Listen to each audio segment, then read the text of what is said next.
Kachas.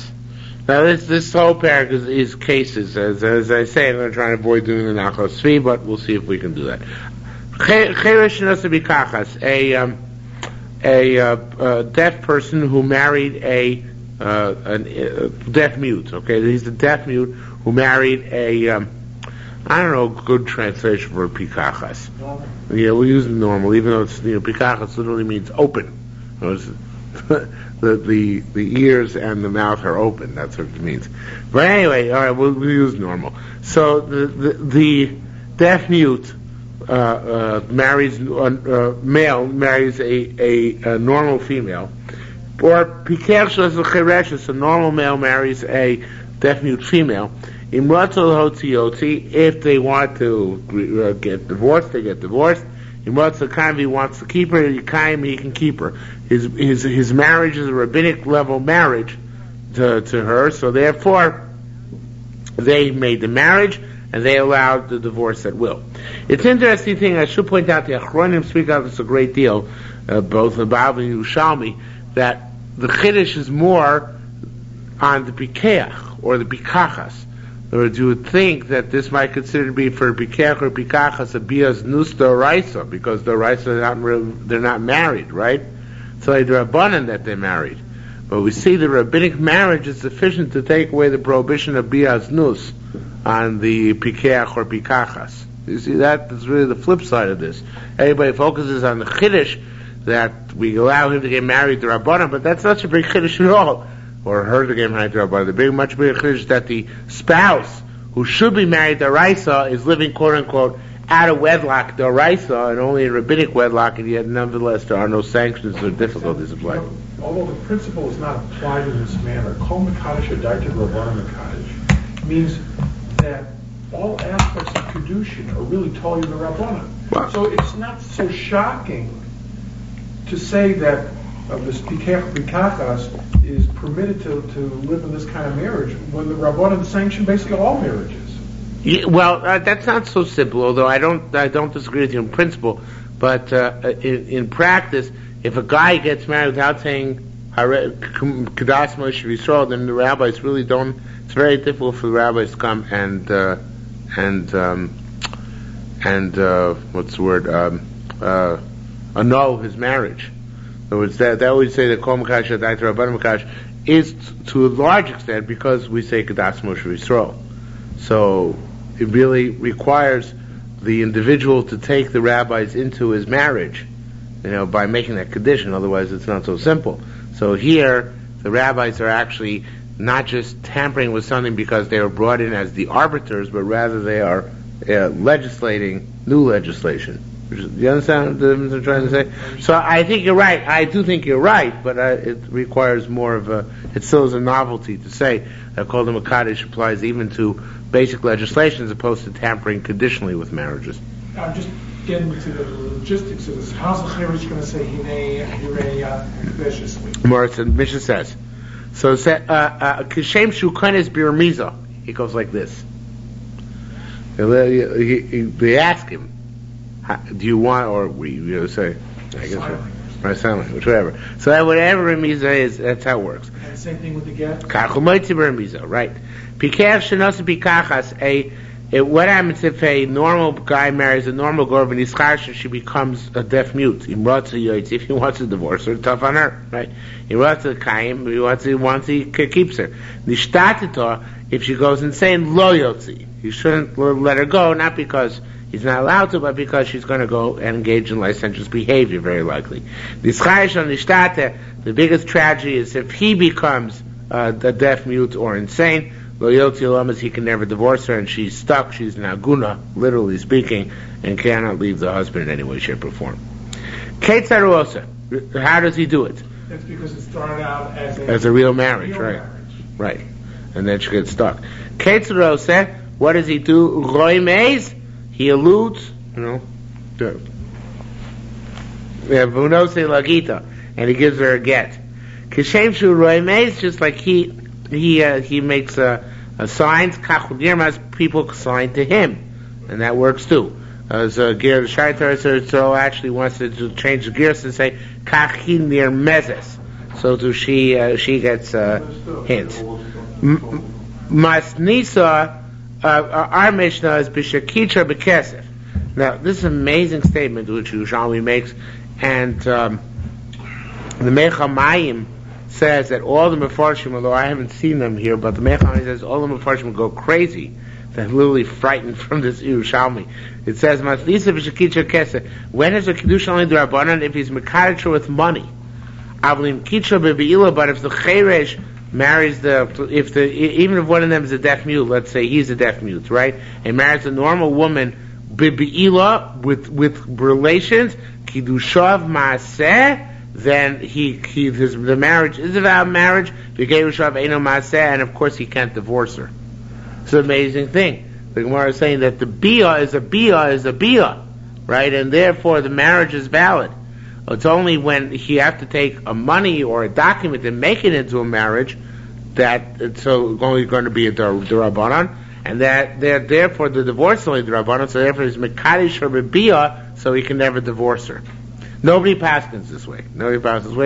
And the Mechamayim wants to actually change the pshat in the Gemara and say that what it really means to say is not that the quality of the marriage is different, but rather they don't need a remes. When he does be on her, we know what he means. He doesn't have to be merames, that's what his intent is. Okay? Anyway, so let's go further. He may be a mute, but he's not. Yeah. Rabbi Lezer show Rabbi Yochanan. Rabbi Lezer asked Rabbi Yochanan, Ish social cheresh v'shoita. What's the status of the wife of a cheresh or a shoita? A deaf mute or an imbecile. Amar Lezer said, if somebody has relations with her, not her husband. So, since it's not a Torah level marriage, right, it's only a rabbinic level marriage, so therefore, since that's the case, I feel Osham totally ain't ba. There is no necessity to even bring an Osham totally. It's not even a questionable offense, it's not an offense. On a Torah level, there's no marriage here, it's only a rabbinic marriage, right? Says the Gemara, since you say there is not even a question of a questionable carbon, so therefore it's a cool case. Let's say a deaf mute married a normal woman. Then a regular normal guy comes and marries a normal woman, right? So the second marriage pushes away the first marriage. Because the first marriage is only the Rabbanan, and this marriage is the Raisa, right? So, second marriage takes effect. Giresh, furthermore, if he divorces her, the normal guy divorces the normal woman, so then, she can go back to her first deaf mute husband. Normally, if you have a marriage to one guy, then a divorce, marriage to another guy, you can't go back to the first husband. But here, the marriage to the first one wasn't terminated, it was suspended, right, and therefore she can go back to the first one. It's really strange, but that's what comes out for a rabbinic level marriage. If the first marriage is the cheresh and then the second guy is a Kohen, can he marry her? Yeah, but not if the cheresh actually gave a get. Because then it looks like bad. And that's what Gemara is about to say. That's a Marazayin type issue. Although the Tani Rabbi Chia, this is exactly what Gemara is about to say. That's what Rabbi Chia said. If, however, the second guy, the normal guy, married her not while she was still married to the deaf mute, but after the deaf mute already divorced her, right? So then, and he says then she goes and marries another deaf mute or a normal guy. So then, I could say better the Rabbanan, because the Marasayin, because it looks like she got to get her first husband can't take her back. Similarly, if a normal wife of a normal husband was divorced, and then she went and married a cheresh, right, went and married a deaf mute, and then got divorced from her, so from him, I say about her, her first husband can't take her back. Why? Again, because of appearances. Because it looks like she was married to the second guy. Okay? But if he doesn't get so he never goes to divorce, and she could go back, right? Well, that's like previous case. Ishto shecherish tapavayim vavam Ralph. Ishto shecherish holochlo baalam dina sayam. The wife, continuing with the appearance issues, the wife of a cherish who went to Medina Sayam, right? The deaf mute went to Chutz La'aretz. And he came and said, told his normal wife, Meis Ba'alech, your husband died. And he says, L'cherish or Pikeach, and then she went and married another guy, another cherish or Pikeach, no deaf mute or normal guy. And then her husband came. So again, midrabanan, for appearance's sake, we give her the same status as the woman way back when and earlier in the Masechta who went and married another husband despite the fact that her husband's still alive. So Teitze Mizeh, she has to lose both her husbands, both the first one and this one. Why? The first marriage was... It doesn't matter, appearances. But we said before that the second marriage could push off the marriage to the Cherish. That's only where we didn't go through the process of, Amrullah Meis Balo, right? Where it's an abnormal case because somebody literally grabbed the wife of somebody else and pushed away the first. Pushed away the first husband. Since that's so, it's like a milsut lo shchicha lo goes to berabbanan. It's not such a rare case. The rabbis didn't take it into account. But where it mimics a real marriage, so then they actually were more. They came down on it harder. Okay, that's what really we're saying here. So Isha shebikeach shloch ba'al medina sayam. The wife of a pikeach, of a person who is normal, who went to normal husband went to Chutz La'aretz. And they said your husband died. And he says l'cherish, and then she went to marry a deaf mute. And then her husband came back. Havin sarvin meimer. We wanted to say yotzi acherish v'yakayim b'pikech. And in this case also it's abnormal, and the rabbi didn't make a decree in such a case. And maybe the deaf mute releases her, and she goes back to original husband. So Odibi like the Saya says no, this case is also too similar to a classic standard case. It's included in the regular fine, meaning that in this case she can go back to neither husband, she loses both of them as well.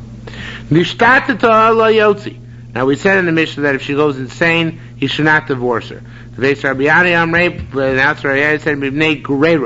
Guerrero means maybe she will be dragged into licentious behavior. It does nus. Those who have a gidira for offense, in other words, to keep her under corral, that she shouldn't go and engage in all sorts of promiscuous behavior. Rabbi Zira they both said another reason. You can only divorce a woman if she knows to watch safekeeper get. And this woman is incapable or doesn't know the safekeeper get because she's insane. Rabbi Nechemia bar Merukvad, and the son of Rabbi Yossi said three things. What happens if he transgressed and did divorce his insane wife? So he says the problem is because she might come to engage in all sorts of licentious behavior. That's a legitimate concern, but nevertheless, girish, the girish is valid, girish, and the get is valid. He says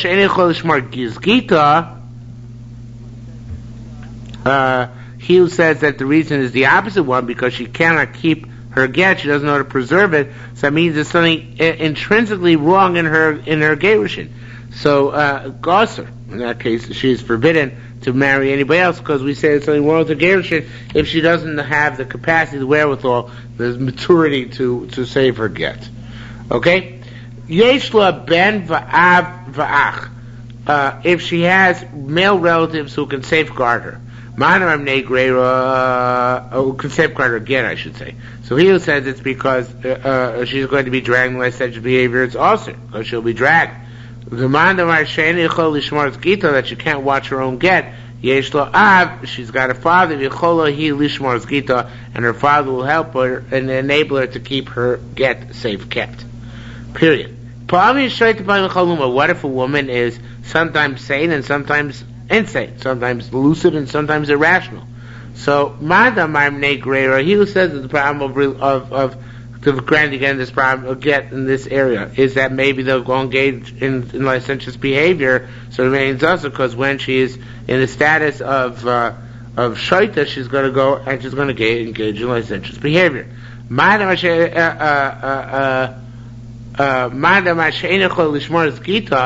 The opinion holds on the other end, though, that the problem is she won't be able to safe keep her again. So that's our problem in this case, because Yeshlo Itim, she's got times when she's lucid and sane. If you call Lishmar Gitot, she can take measures when she's lucid and sane to make sure that her get is well preserved, even when she's in one of her insane psychotic episodes. And therefore she theoretically could be divorced. So it's a big nafkamina, where the reason the divorce should not be given is because there might be licentious behavior, or the reason why the divorce cannot be given is because there's something inherent in her not being able to receive a get, and we just saw the ramifications. Or that maybe she'll divorce because maybe she'll get better with his help, he needs to be stable in the marriage. That's a nice 90s kind of idea, new age. Yeah. All right, everybody will live happily ever after. Nah, this is Gemara. But on the other hand, the reason why she went crazy is because she's married to Yeah, him. So really that could be right. We determine whether she's crazy or not. We do. Yeah, many of these cases are hypotheticals, obviously, you know that. I mean, 95% of Yevamos is pure hypothetical, but that's how we have our kicks, right? Rabbi Yochanan Nuri. Rabbi Yochanan said, how come that a woman who goes deaf-mute can't be divorced? A guy who went deaf-mute cannot divorce. What's the difference? In a motzi, right? So they said to him, there's no comparison between the man who's divorcing and the woman who's getting divorced. On the Daraisa level, before came to Rabbeinu Gershom, a woman could be kicked out of the marriage at will, right? Whether she wants to or not. A man can only be motzi with his own will.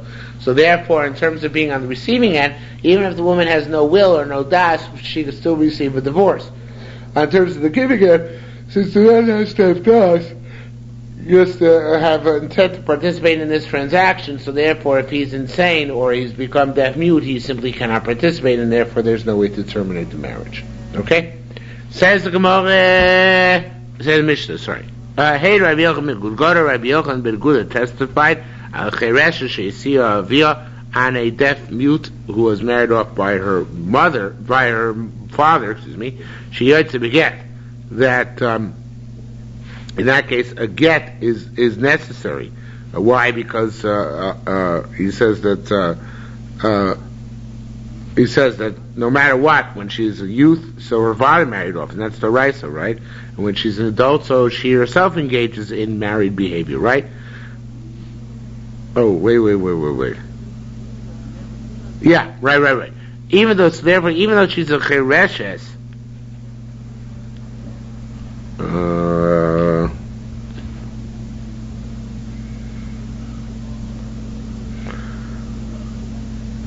I think I went too far in explaining that. It's much more simple than I started explaining. So Rabbi Yochanan says the chereshes she'isi avia, even if she's deaf-mute, but she was married off as a minor. She ate this beget, so then she needs a get because her father was lucid. Even though she's insane, her father's lucid, and her father's the one who married her off. Obviously, any lucid father would want to marry this to go to her daughter off. So therefore, later on, she needs to have a get in order to dissolve the marriage, right? So, they said Abzuka Yetebo. They said this is also true about a woman who was initially normal and then became deaf-mute, that she can be able to beget. Because the bottom line is we never need her ratzon, we never need her das. So however she started out, however she is now, the bottom line is as long as now she's incapacitated, she can receive a get. Okay? Still receive a get. What? Chereshes means deaf-mute. Cheresh. Cheresh. Yeah, it's not crazy. Okay? No, but it's used, you're right, it's used interchangeably, but you're right, it's not the same thing, that's true. Rabbi Chana Boyakun Rabbi Hila. Rabbi Chana asked in front of Rabbi Hila about this last line in the Mishnah. He said, Nir Madvarim, it seems to me to make sense. Bipikachas sheyesh bodas, that if you have a woman who started off being normal and intelligent, she yaitz ben odas ben shalol yodas. that she can get divorced by her husband whether she's in her right mind any longer or is no longer in her right mind. But that might be by a woman who started out being lucid. But what about a woman who started out being a cheresh, right? Cheresh bodas lo teitzei.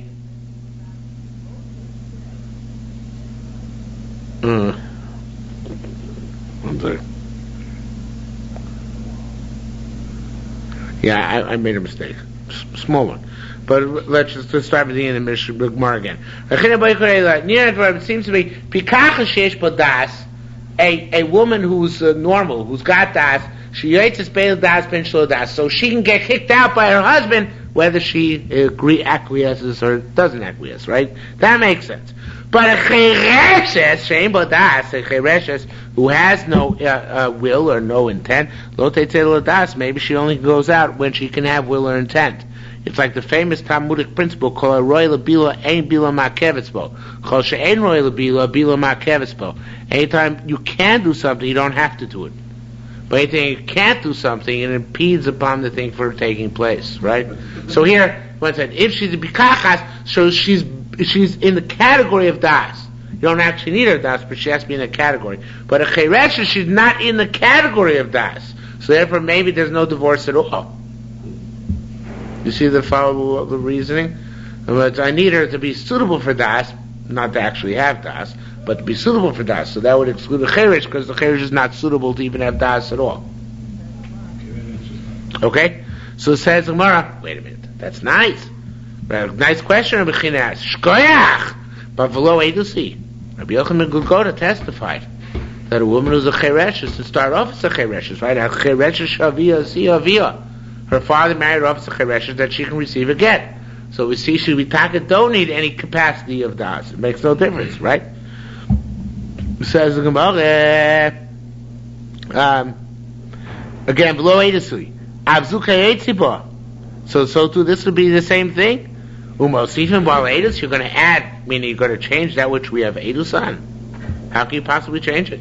So, there's testimony. If she started off being a deaf mute, she continues to be susceptible to divorce. What is this term testimony? Would he is an actual case? No, he testified in Sanhedrin. But the reason we had this on Dafnum testimony base, you can't argue on something which was given over in Masorah as a testimony, because it means it was a strong Masorah in Chazal, and therefore there's no way to dislodge it. Okay? So he says, there was a testimony. Testimony was that even if a girl is married as a chereshes, you can still divorce her, right? What are you going to change the edus? So what was Rabbi China's to cover me to ask the question, Taka? So it says, Rabbi China's Savar Meimar, Rabbi China's Savmin was the thing that our Mishnah is talking about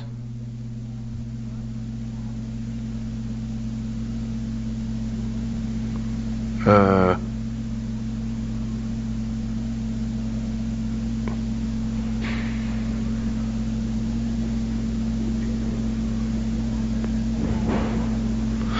Mishnah is talking about a woman who's a chereshes.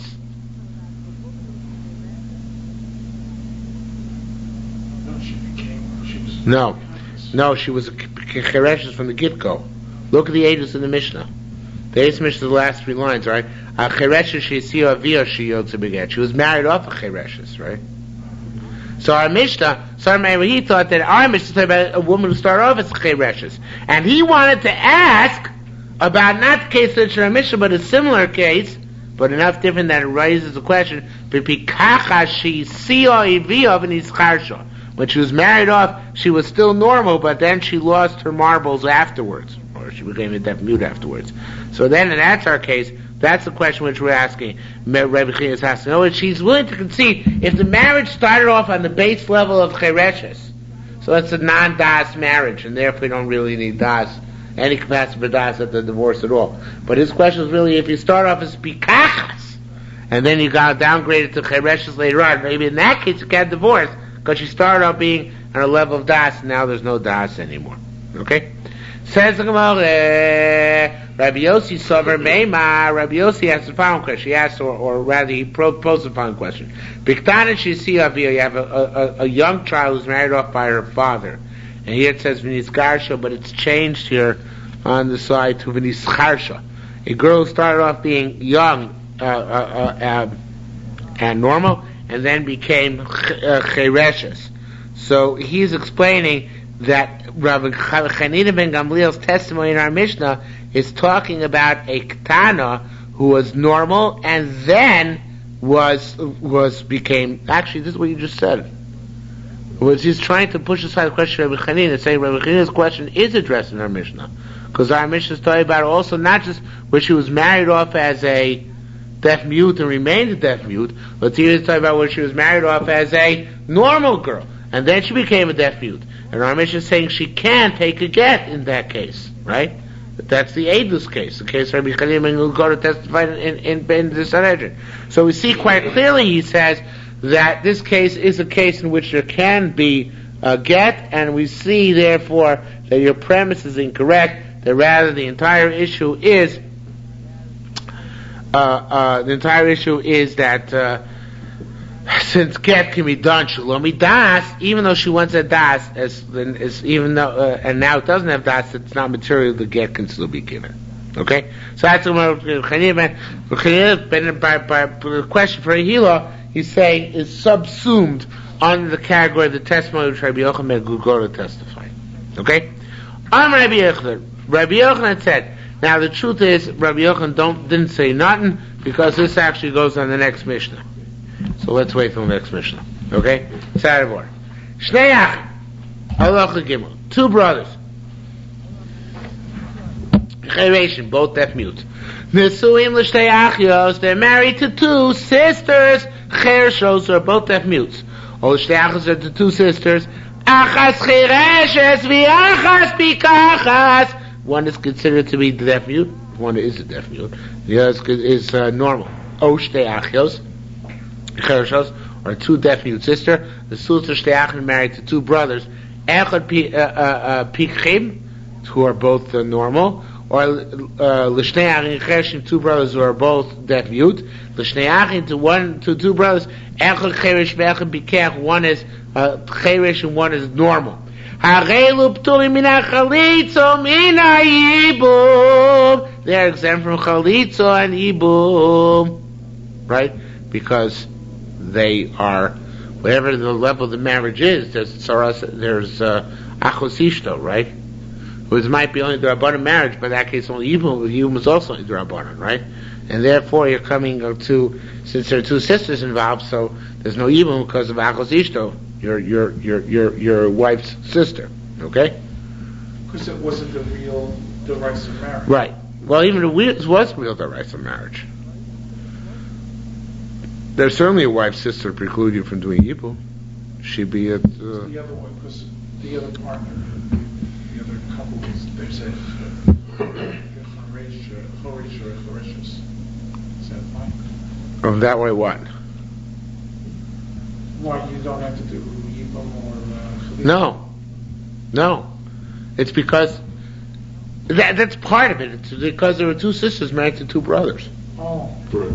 The chiddush here is on the contrary, that we apply the normal standards of two sisters married to two brothers, and we let the one sister off the hook. That's the chiddush in the other direction. Okay, so it says in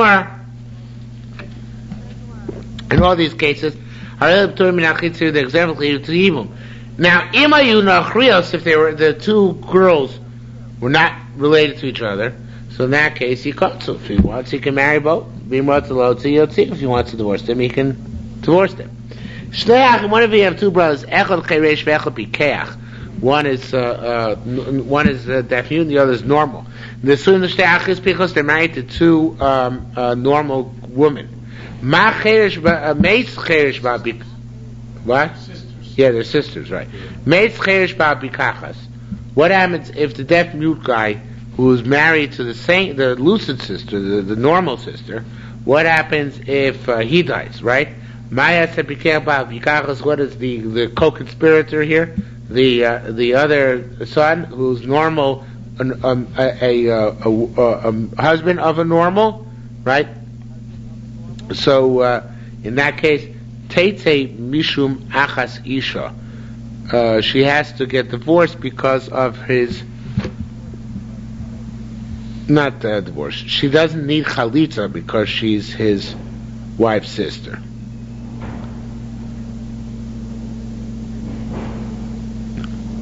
Yeah, because the first marriage was only a Rabbanan marriage. Right. Now we turn it around, though. And Right. marriage was not really marriage.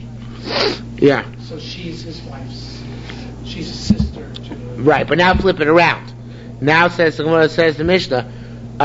Meis pikach ba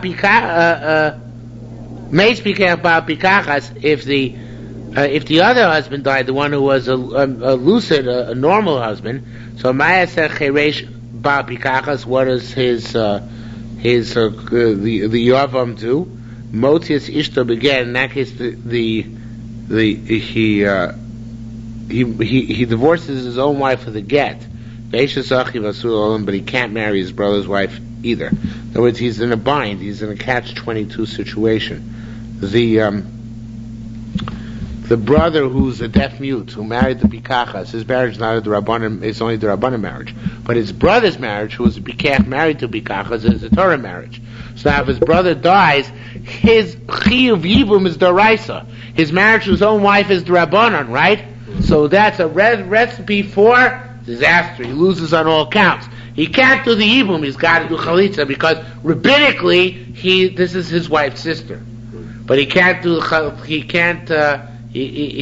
keep his own wife either, because his own wife is now susceptible to being the wife.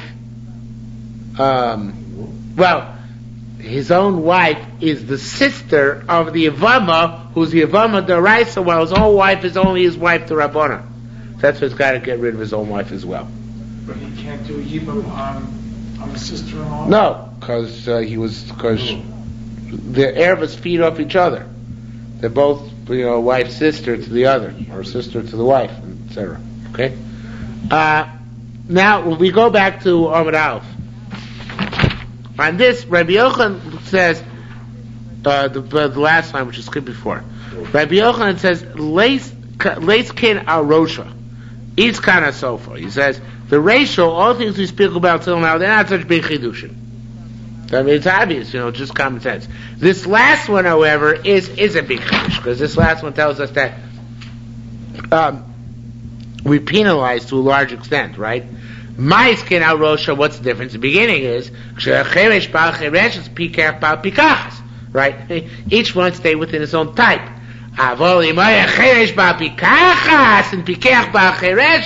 Once you start mixing and matching, right? Normal with deaf mute with normal. Although I did Tina and the Basar, it should be the Basra, not the Basar, the Basra. That's we learned later on, meaning learned later on that you cause lots and lots of headaches for yourself. It's not worthwhile to do that. Always seek your own type of woman. Okay. Halacha down. Shnei achim pichim.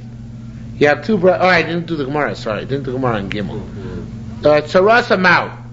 Why not throw in another factor? What the heck? What about a co-wife? Is a cheresh married to pikachas, and if he can't marry to the chereshes, and then there's a co-wife. What happens to the co-wife, right? One of them has two wives. The Shmini Me'adot, it's here from here. Bito pikachas, if you have a normal daughter, and Nesul Achiv cheresh, married to your brother who's a deaf mute, and of course he's going to die. So the co-wife is exempt from chalitza from yibu. In other words, whatever you do to this girl, you let her free. That exempts also the co-wife as well. Okay. Again, this is talking about where the marriage is D'Rabbanan. Marriage is D'Rabbanan. It's a cheresh married to pikachas, and he had two wives. So we say that since home marriage is D'Rabbanan, so therefore even at Tzoras Erva D'Rabbanan, the co-wife who's an Erva but only a rabbinic level will exempt the co-wife from being Misyabim or for Chalitza. Okay? Halacha Dalid, Shnei Achim Pichim. You have two normal men. And this one, I don't know. By the way, if they're normal, I don't know how they got into this parak. But Shnei Achim Pichim. You have two normal brothers. This one, Shnei Achim, also married the two sisters, Achaz Chereshes. One's a deaf mute, and one's normal. So the one who married the deaf mute, What does that do to the guy who's married to a legitimate normal wife? So Teitze Mishum Achos Isha. He doesn't have to be Miyabim, of course it's his wife's sister. But what about the other way around? Meis Pikach Ba Pikachas. The normal one, his husband died. What about what's the normal one who's married to a deaf mute? Same thing we said before. He's got to get rid of his own wife because of his rabbinic marriage. He's got to do chalitza to his brother's wife. So Rasamau, same question we had before. What do we do with co-wives? Shmir Minadot, so from a different case. Bito Chereshes, the Sul Achiv. If the daughter who's a deaf mute is married to your brother, so then in that case, it's different than the previous case. So the previous case we had the brother's the deaf mute guy. It's really the same case, but we're just changing who's the deaf mute guy. Is the deaf mute the guy or is the deaf mute the girl? It's the same idea, just flipped, right? So here it says also, Bito Chereshes Nesul Achi Pikeach. If his daughter, who's a deaf mute, is married to his brother, who's normal, so then then the Torah does chalitza and not yibum. Why does she do chalitza?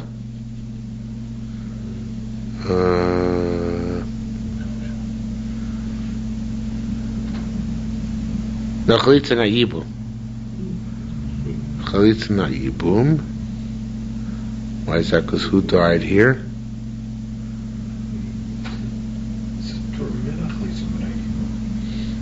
No, you're in the previous one. Halach Dal. You're either in Halach Gimel or Halacha Hey. I'm looking at Hey. It's but we're in Halacha Dalet. That's in Rosh. Yeah. So the difference is here that since he's a Pikach and also Cheresh, so he's shy, and his brother was a Pikach who was married to Pikach. So his yibum is the Raisa. So it's his yibum is the Raisa, so he's got to do chalitza. In a case where the yibum is the Rabbanan, because, I got it. In case he was the Rabbanan, because he is the Pikeach married to a Pikachas, and his brother was Pikeach married to a Chereshes. So in that case, the whole yibum scenario is the Rabbanan, right? So if there's a co-wife, we just let her off the hook. We don't need chalitza or yibum, right? Because we just say on the rabbinic level they're exempt.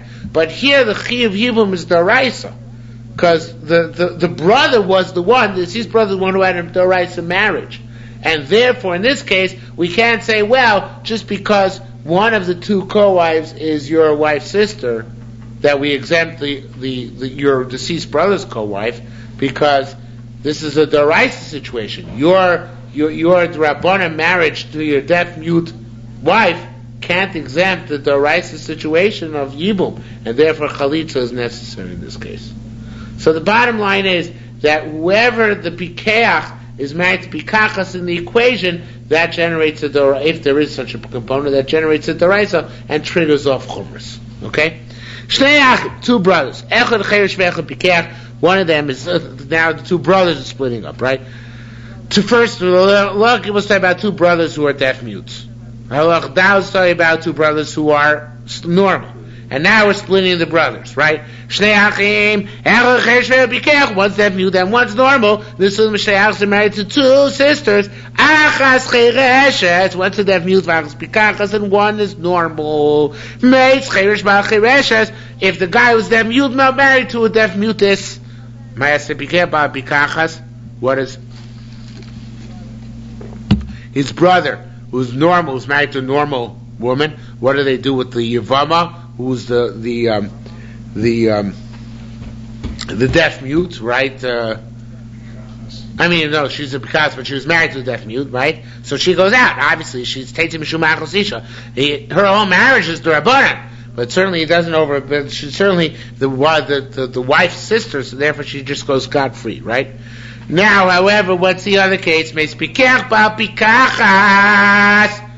the one who had the normal rights of marriage dies,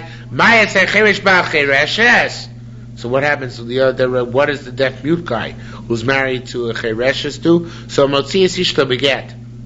He divorces his own wife, because now his wife is the sister of Yevama, which in the Yevama the Rice and his wife's only wife to Rabbanan. So he divorces her. The catch is, he cannot do Yibum or Chalitza on his brother's wife. He's stuck. They're stuck forever. It's like the previous case where... Well, we never had stuck forever before, did we? That's why the wife went insane. But we hear us about since he's a cheretz, he can't do Yibum or Chalitza, which is going to satisfy the Doraisa requirements. And then Gimel.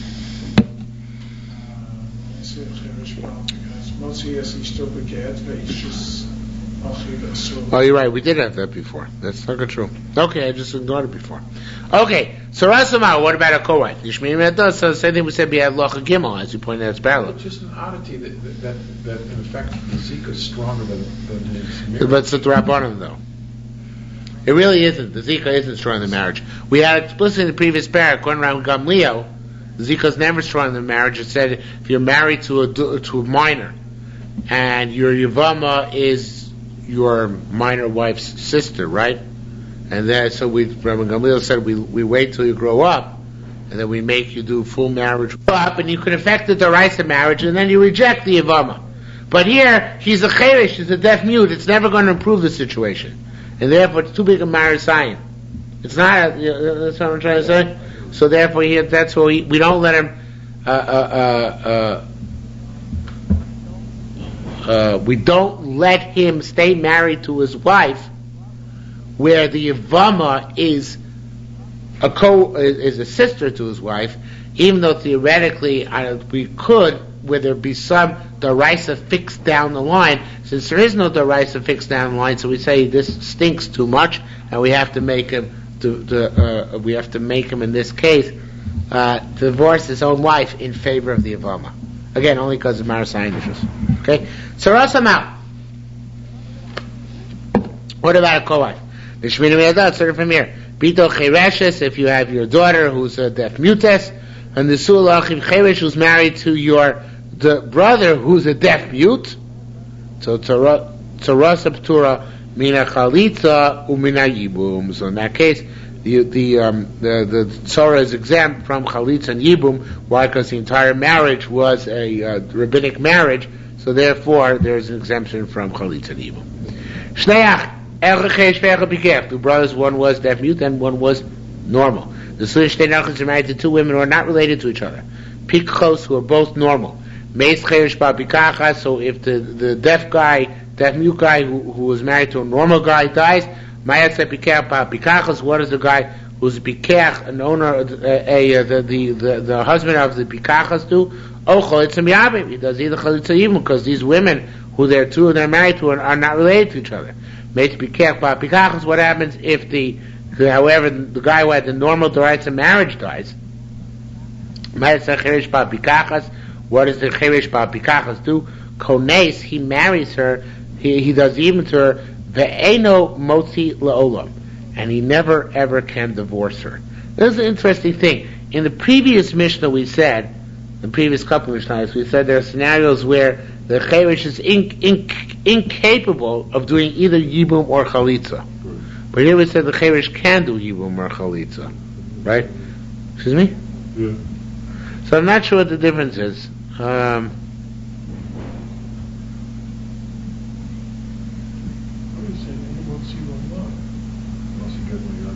What? He can never issue again. Yeah, because he's not capable. Right. He doesn't have to die. No, but here the Yibum works. But that's because it's Midiraisa. And the get... Oh, since the marriage is the Raisa, so therefore the Cheresh's Yibum works. But where the marriage upon which the Yibum is predicated is the Rabbanon, so there the Cheresh's Yibum doesn't work. That's what you're saying? No, I was saying that the get that the Cheresh would give her, he's not allowed to ever divorce her. Yeah. After a Doraisa Yibum. Yeah. Because the get would be a Rabbanon get. Right, that's true. So that's why he can't, it's a Doraisa Yibum. Right. So he can't. No, I'm not arguing with you. nullify. My question is why at the end of Aloha Hey, for example, it says in the end of the Mishnah Aloha Hey, it says Ma'aseh Cheresh Ba'al Chereshes Motzes Ishto Beget Ve'eshes Achi Vasur L'Olam. Why can't it be Miyabim her there?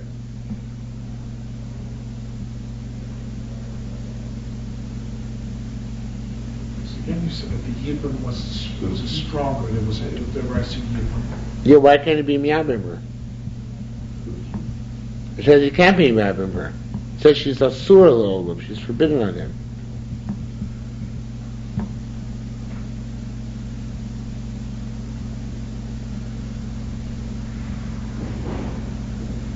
That was a case of sisters, so that has something to do with it. Oh. Sisters. You're right. That's the point. Very good. That's an Issa Rabbanan because it looks bad because that was, at the time it was his sister-in-law. It's true his own marriage is only a rabbinic marriage. But since at the time it looked like his sister-in-law, so therefore he can't do Yibum. He can't do Chalitza, he can't do Yibum, she's stuck forever. That's taka true. Because of the Marasayan of it being his wife's sister. So it's our case where they're two Nochrios, they're not related to each other. So there's no such Marasayan. Very good. Okay. So it says the Gemara. Ma'ushatocha b'truma. Can if you have a cheresh who's a Kohen who marries a pikachas Yisraelis, can she truma? Says the Gemara Nishmin Merada. So here, Bas Yisrael pikachas shnisas Kohen cheresh eino ochelos b'truma. The answer is quite obvious. No. The thing is here. The catch is the Korban says she it's only the Rabbana. With the rice that she can eat. Is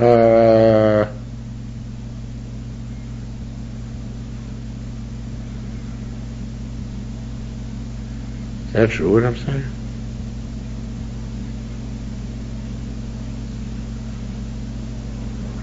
I have it written inside of my Gemara, but I think I was wrong about that.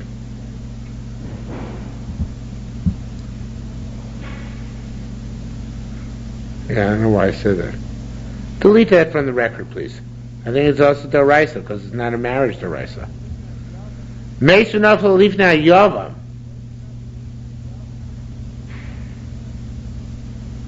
Yeah, I'm going to just bring that a good look.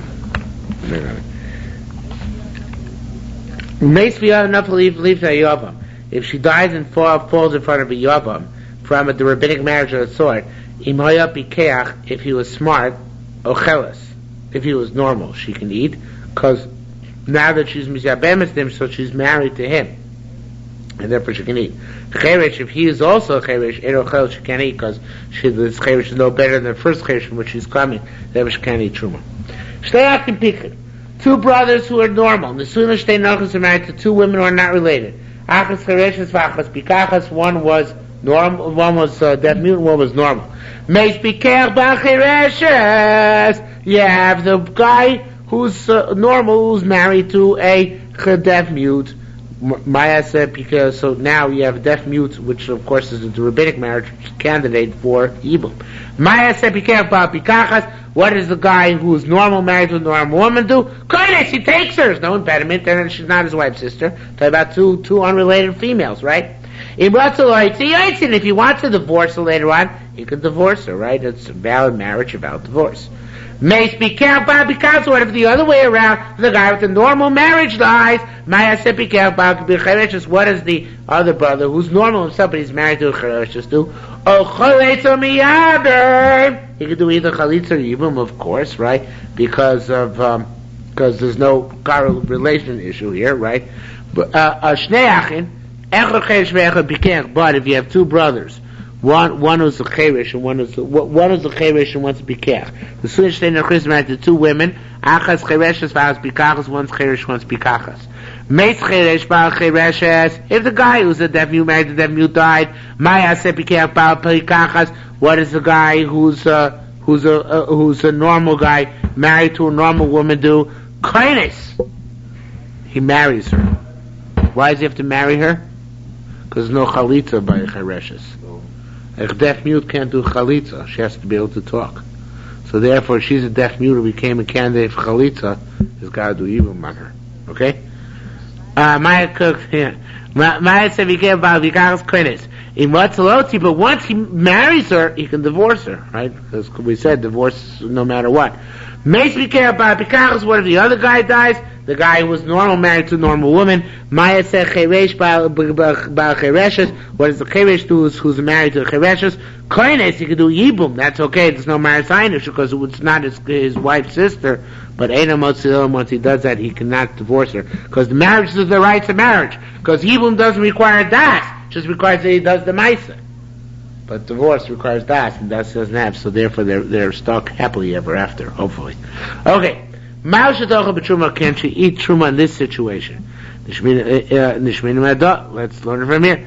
Bas Yisrael coined a Bas Yisrael who's a regular woman, who got fianced, betrothed to regular Kohen Pikach, wasn't able to bring him to the chuppah shel nisuin. Before then became a deaf mute, he ain't no chelos betruma. She cannot eat truma. So in order to eat truma, they actually have to affect a nisuin doraisa. Otherwise, she can't eat truma. What if what if her husband dies and she falls before Yavam? Afilu cheresh.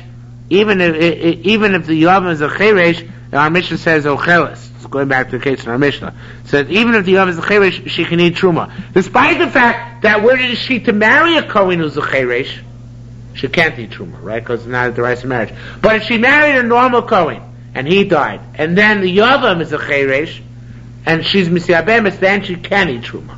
Why is that? Because a Yavam, a cheresh, can't affect the rights of marriage, but he can affect the rights of yibum, right? Right? So that's what it says here. That's the advantage Yavam has a husband, over a husband. Yavam cheresh ma'achil. A Yavam who's a cheresh can cause a woman to eat, right?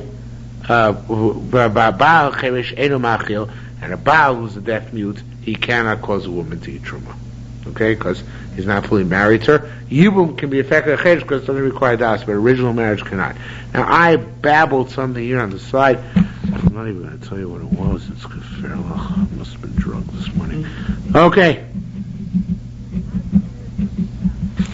Hadra cheresh has to be kachas. Bye bye yibum. With mixed feelings, I say. He's a shalcha here by the Isaiah. Until I'm just going on base. A woman went, she and her husband, to Chutz La'aretz. Shalom beino Baruch Hashem, they had shalom bais. Or shalom ba'olam, and there was peace in the world. Ba'avra Meis Bash goes back and says her husband died, we trust her, it's nothing. Meis Ba'ala, her husband died, Tisiyabim, right? She can either get married or do even depending on the case. Shalom beino lebeino, what if they were at peace with each other, but in V'cham ba'olam they were going to a war zone, right? Ain't shalom beino. There's no peace between the two of them, right? Assassination was in the air. But there was peace in the world, right? So, says her husband died, she's not believed. She cannot not believe unless there are stage props. And they came she comes crying, they're kruim, and her garments are rent, and there's indication that actually husband is dead.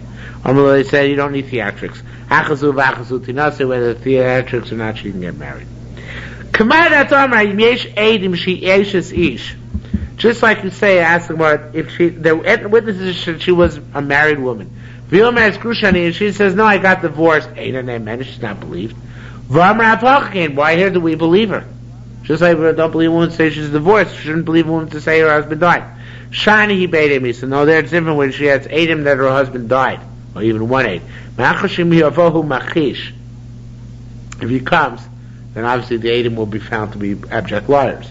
As opposed to if he claims he was not divorced, so he has to prove that he wasn't divorced. It's his word against theirs. Okay? So his word against theirs is a valid argument not to believe her because that gives her brazenness. But when it's not his word against theirs, because if he shows up, then those Eidim have no leg to stand on, so then we believe her. Okay? Similarly, we say Ne'emenes Lo Armeis Yavam. Well, now, I don't know how the one exactly answers, but why can't she say, well, the Yavam died, and get out of Yibum? It sounds like she only believed on her husband, not on her Yavam, right? You're not, you can't. It doesn't say why, it just cites halacha. Well, a woman is not believed to say, my Yavam died, she does say to get married lashuk. She's also not believed to say that her sister died. She saw that she could marry her deceased sister's husband. She's not believed that. So believed on herself concerning certain which have to do with her.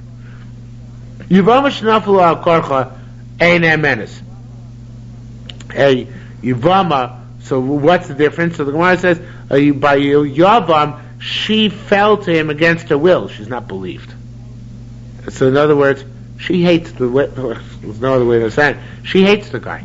Of course she's going to say he's dead. We're not going to believe her. She's just lying, right? As opposed to her husband, right? Her husband, she really loved him. How do we know? Maybe she ate him also. Well, we're talking about Shalom Beino Lebeino. That's what our Mishnah said, stipulated. There was peace between them, okay? So since she loved him, she's not going to lie about him, right? Rabbi Yoshi asked the doctor Shanel's question. Imagine this, they compelled her to marry him. Shotgun wedding. Or the father married her off as a minor. Maybe she's not believed. And according to you. And lo sot of her Mishnah Achroina. And I'm not just going like Mishnah Achroina. The meaning, what we're going to later on, that we hold nowadays, that one witness is good enough to allow a woman to get remarried, assuming her husband, to believe her husband's dead. Even like the Mishnah Rishona, the original position of Chazal, that one witness is insufficient, nevertheless, he muteris atma. She herself, it seems from our Mishnah, can allow herself. Why is that? Why does an Eidecha not work? And she works. So it says one interesting answer. It should be l'kal kala. The one witness we're afraid is going to mess her up. Because whatever ulterior motive, he wants to marry her, he wants to take revenge upon her. So we don't believe the one witness, according to Mishnah Rishona, right? However, we're not afraid she's going to mess herself up, and therefore we believe her, even according to Mishnah Rishona. Is one witness believed at the time of war? She's not. What about a witness? So over here. A certain individual, days of Rebbe, Omarle, said to Rebbe, Rebbe said to him, where's so-and-so? Amalun, so the guy said, Misi dropped dead. Where's the other guy? Amalun, he said he dropped dead. Amarle, so Rebbe said, V'kulan Mesim, is everybody dead? Amalun, so the guy retorted, if you have Yechai and love him, if they're alive, would they not die? Now, what was he saying? He was saying, he didn't actually, it's going to be true one of two ways. He's saying, look, of course they died, they were in a war zone. We're talking about in a war zone. Of course they died. The war zone. But how does he know they died? It could be he saw them die and says, of course they died. I saw them die. Or it could be he means, they were running into a machine gun nest. Do you think they didn't die? In which case, would we believe him? No. Or we shouldn't believe him, right? So, did Rabbi believe him or not? Rabbi Yerushalmi Yevamos said, Ma'isa Bolif Ne Rebbe, this is Ma'isa which came from the Rebbe. V'amar, he said, Ma didn't he say, so whoever got already married based on the say-so, that's fine, they can say married.